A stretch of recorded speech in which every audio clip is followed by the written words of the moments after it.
এবার জুটি হয়ে আসছেন ফারহান আহমেদ জোভান ও কেয়া পায়েল। তপু খানের নির্মাণে কবিতায় প্রেম নাটকে দেখা যাবে তাদের। কথা সাহিত্যিক মাহতাব হোসেনের রচনায় নির্মিত এই নাটকটির শুটিং সম্প্রতি শেষ হয়েছে টাঙ্গাইলের বিভিন্ন লোকেশনে। নাটকটি প্রসঙ্গে নির্মাতা তপু খান বলেন, গল্পটি একটি অন্য ধাঁচের। আমি সাধারণত রোমান্টিক স্বাদের গল্প পছন্দের ক্ষেত্রে একটু বেশি চুজি। অন্যরকম ও জীবন ঘনিষ্ঠ গল্পের কাজ করতে চেয়েছি সর্বদা, এটি সেরকম।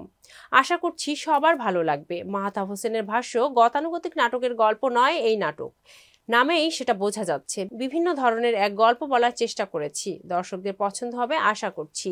জোভান ও কেয়া কাজটি নিয়ে সন্তুষ্ট।